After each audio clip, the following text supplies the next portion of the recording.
प्यारे बच्चों, आज math class 10th worksheet number 23 Pythagoras प्रमेय और उस पर आधारित क्वेश्चन पर है। पाइथागोरस प्रमेय पहले से ही हम अपनी यूट्यूब चैनल पर अपलोड कर चुके हैं। वो लेक्चर ऑलरेडी आप लोगों को पहले ही मिल चुका है। अब क्वेश्चंस पर हम चर्चा करेंगे कि जो क्वेश्चन हमें करने हैं एक्सरसाइज के, उनको कैसे करेंगे। यहाँ पे कुछ क्वेश्चन दिए गए हैं, उनको भी हमें करना है। तो सबसे पहले हम बात करते हैं कि पाइथागोरस थ्योरम है क्या। पाइथागोरस थ्योरम एक समकोण त्रिभुज में कर्ण का वर्ग शेष दो भुजाओं के वर्ग के योग के बराबर होता है। यदि इसके विलोम की बात करेंगे तो इसका विलोम होता है कि यदि किसी त्रिभुज में कर्ण का वर्ग शेष दो भुजाओं के वर्ग के योग के बराबर होता है तो वो समकोण त्रिभुज होता है। अब इसको प्रूफ करने के लिए तो आपको पिछली वीडियो देखनी पड़ेगी, बट अभी हम क्या करते हैं कि कुछ क्वेश्चन पे चर्चा करेंगे।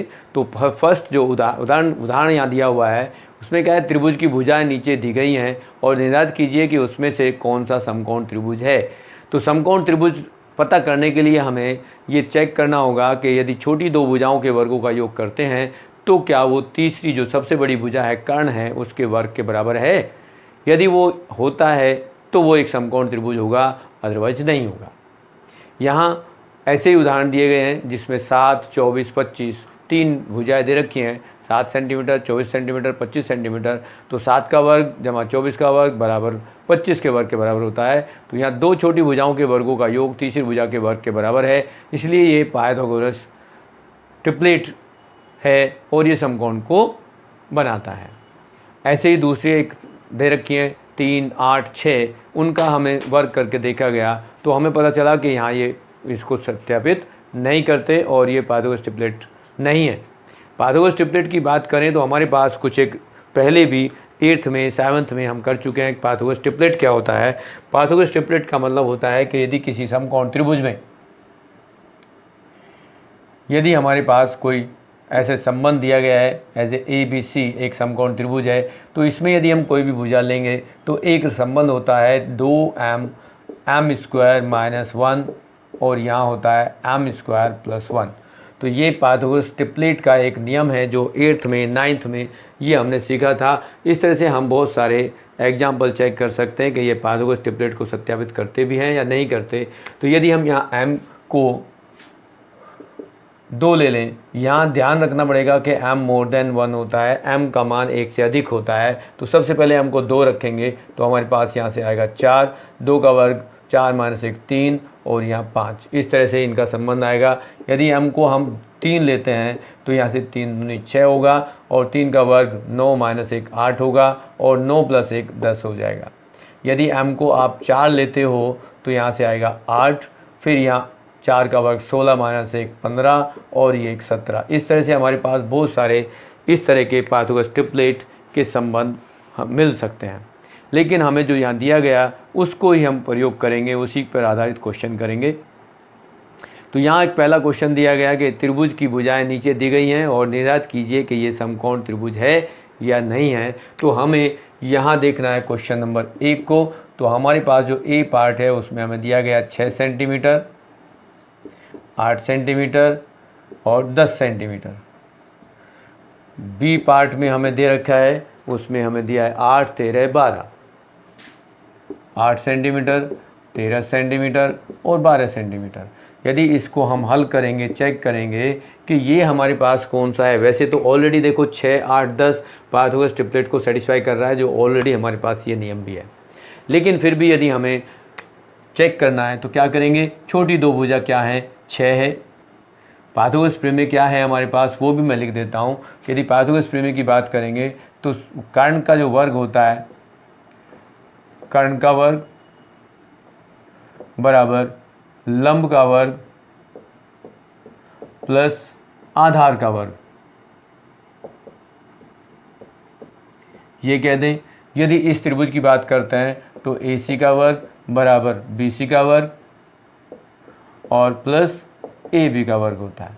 यदि हम इसको कर्ण को H से दिखा दें तो H का वर्ग, लंब P परपेंडिकुलर का वर्ग और आधार बेस का वर्ग, इस तरह से भी हम इसको दिखा सकते हैं।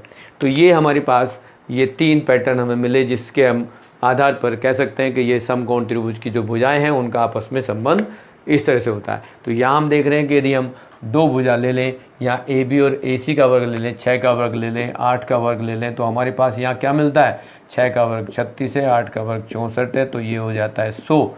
और 100 जो होता है वो 10 का वर्ग होता है, और हमारे पास जो तीसरी भुजा दे रखी है वो 10 ही है। तो यहाँ क्या होगा, हमारे पास ये सिद्ध हो गया कि लंब का वर्ग, या हम कह दें कि ये परपेंडिकुलर का वर्ग प्लस बेस का वर्ग बराबर हाइपोटेन्यूज का वर्ग, ये सही है। और जो थ्योरम है कि यहाँ पर कर्ण का वर्ग शेष 2 भुजाओं के वर्ग के योग के बराबर है, तो ये इसको सत्यापित कर रहा है। तो हम कह सकते हैं कि ये समकोण त्रिभुज होगा। ऐसे यदि बी पार्ट को देखेंगे तो बी पार्ट में हम छोटी भुजा 12 और 8 है, तो 8 का वर्ग प्लस 12 का वर्ग करेंगे। 8 का वर्ग 64 होता है, 12 का वर्ग 144 होगा। यदि इनको दोनों को जोड़ेंगे तो हमारे पास आ जाएगा 208, और 208 किसी का वर्ग नहीं है, मतलब 13 के वर्ग के बराबर नहीं है। 13 का वर्ग जो होता है वो आपके पास होता है 169, तो ये इसके बराबर नहीं है। तो हम कहेंगे कि यहाँ पर लंब का वर्ग और आधार का वर्ग कह दें, 20 का वर्ग इस तरह से कह दें, तो वो बराबर नहीं है किसके, h के बराबर, h स्क्वायर के बराबर। या ये भी कह सकते हैं कि यहाँ दो छोटी भुजाओं के वर्ग का योग तीसरी भुजा के वर्ग के बराबर नहीं है। तो यहाँ हम कह सकते हैं 2 छोटी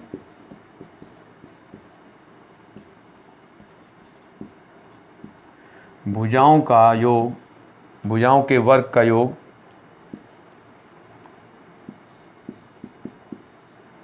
वर्गों का योग बड़ी भुजा के वर्ग के बराबर नहीं है।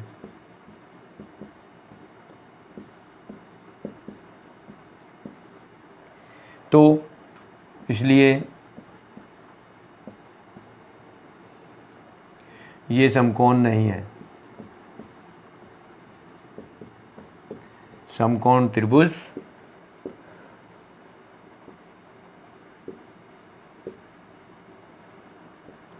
समकोण त्रिभुज नहीं है।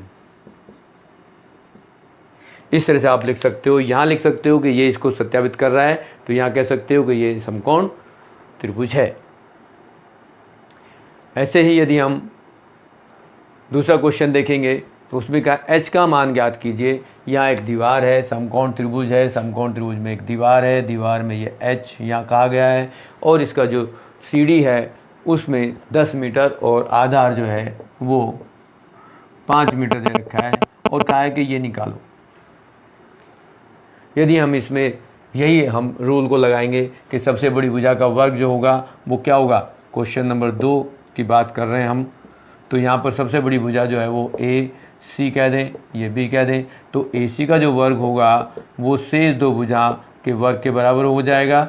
जैसे यहाँ हम लिख दें तो ये हमारे पास 10 का वर्ग हो जाएगा, ये 5 का वर्ग हो जाएगा ए बी, और ये बी सी एच लिख देंगे हम इसको इस तरह से एच का वर्ग, तो ये 100 होगा, 5 का वर्ग 25 होगा, और यहाँ प्लस में एच स्क्वायर होगा। अब एच स्क्वायर का जो मान होगा वो 100 माइनस 25 होगा, मतलब 75 हो जाएगा। तो एच का मान क्या होगा, रूट में 75 होगा, रूट में 75 को करेंगे तो ये 5√5 होगा, इतने मीटर हो जाएगा ये। तो ये हमारे पास जो दीवार की ऊंचाई है वो हमें मिल जाएगी। इस तरह से हमारे पास ये दूसरा क्वेश्चन पूरा हो गया। अब क्वेश्चन नंबर 3, क्वेश्चन नंबर 3 में कहा गया है कि लाइट हाउस के शीर्ष पर प्रकाश स्रोत और जहाज के बीच की दूरी ज्ञात करनी है। तो इसमें जो आपको आकृति दी गई है उसमें हमें लाइट का सोर्स जो जहाँ पर है वो लगभग पॉइंट ए पर है, और वो ज़मीन से 25 मीटर ऊपर है, और जहाज़ इस सोर्स से, लाइट के सोर्स से 180 मीटर दूर है। तो यहाँ उसने पूछा है कि ये दूरी निकालनी है, मतलब ये हम मान लेते हैं कि ये x है। तो तो यहाँ हम समकोण त्रिभुज है, यदि ये लाइट हाउस जो होगा वो सीधा खड़ा होगा तो हम मान लेते हैं कि इस समकोण त्रिभुज में एक नियम है, समकोण त्रिभुज में ये जो सबसे बड़ी भुजा है कर्ण है वो AC का वर्ग क्या होगा, AB का वर्ग प्लस BC के वर्ग के बराबर होगा। तो AC हमें ज्ञात करना है जिसको आप x मान रहे थे, आप AB जो है हमारे पास वो 25 है उसका वर्ग करेंगे और BC जो है वो 180 है उसका वर्ग करेंगे। तो यहाँ AC को आप यदि x लिख दें तो यहाँ पर आ जाएगा x² बराबर 625 और यदि इसको लिखेंगे तो ये आएगा 32,400। अब यहाँ पर हम देखेंगे कि इनको जोड़ेंगे तो x² बराबर यहाँ से जोड़ेंगे तो आपके पास 5 आएगा, ये 2 आएगा, 6,010 आएगा और फिर ये 3 हो जाएगा और फिर ये 3 होगा। तो इस तरह से ये संख्या है हमारे पास जो होगा, या x को निकालने के लिए इसका वर्गमूल निकालना पड़ेगा। अब वर्गमूल निकालेंगे तो कैसे निकालेंगे, हमारे पास कई प्रोसेस हैं इसको निकालने के लिए। यहाँ पर x² की वैल्यू 33,025 आया तो x की वैल्यू को हमें वर्गमूल निकालना पड़ेगा। वर्गमूल यदि हम निकालना चाहें तो हमें किसी भी नंबर का वर्गमूल निकालेंगे तो इस तरह से निकाल सकते हैं। हम यहाँ पर डिवाइड कर दें, भाग कर दें, भाग विधि से करेंगे तो यहाँ पर हमारे पास दो दो अंकों का जोड़ा बनाते हैं। यहाँ 3 अकेला अंक रह गया तो 1 का हम करेंगे, एक हम 1, अब यहाँ पर इसको माइनस करेंगे 2 आएगा और यहाँ हम यदि 1 में 1 को जोड़ेंगे तो 2 आता है। फिर यहाँ 1 अंक लेंगे और आगे हमें 30 उतारना पड़ता है, 2 अंकों का एक जोड़ा उतारना पड़ेगा, ये जोड़ा एज इट उतारते हैं। तो फिर यहाँ देखेंगे कि हम कितने इसमें कर सकते हैं। तो 2 से हम पढ़ेंगे 2 एकम 2, 2 तो यहाँ 21 हो जाएगा। 21 को एक बार करेंगे, 22 को 2 बार करेंगे, 23 को 3 बार करेंगे। ऐसे यदि हम इसको देखेंगे तो ये 8 टाइम्स इसमें लगभग चला जाएगा। तो 8 यहाँ ले लें और 8 फिर यहाँ मल्टीप्लाई कर तो 8 8 64 और 8 2 16 प्लस 6 22 हो जाएगा और ये लगभग पहुँच गया आपके 230 के आसपास। यहाँ से रिमाइंडर आएगा 6 और फिर ये एक पेयर जो है 25 का नोट कर लें। अब यहाँ इसको ऐड करेंगे तो क्या होगा, ये 8 8 16 होगा और यहाँ 3 और फिर ये देखेंगे कि यहाँ एक स्पेस और आएगा। तो ये हमें लगभग 1 टाइम्स लेंगे, ये होगा 361। यहाँ से माइनस करेंगे तो 4, यहाँ से माइनस करेंगे 6 और ये 5 - 2 हो जाएगा।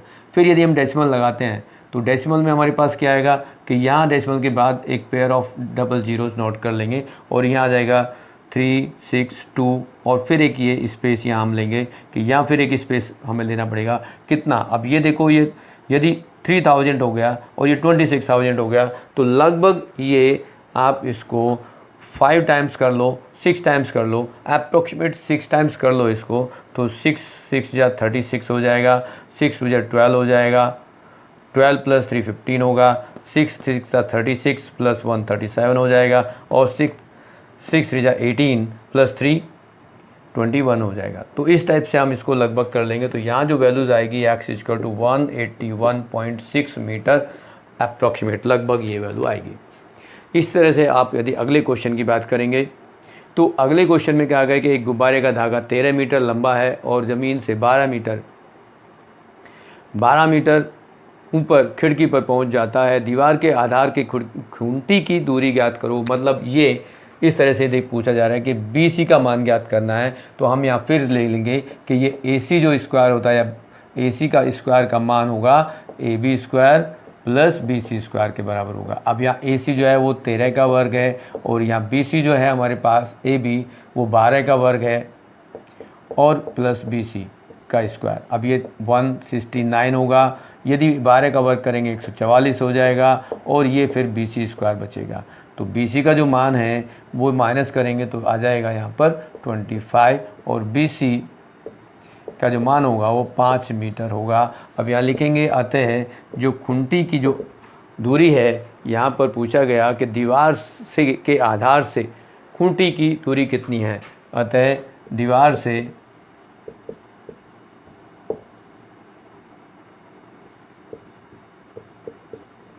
खूंटी की दूरी 5 मीटर होगी। इस तरह से हम इसको कर सकते हैं। तो आपके ये क्वेश्चंस कंप्लीट हो जाते हैं, चारों क्वेश्चन कंप्लीट आपकी वर्कशीट के, आप सारे क्वेश्चन को इस तरह से कंप्लीट कर लेंगे।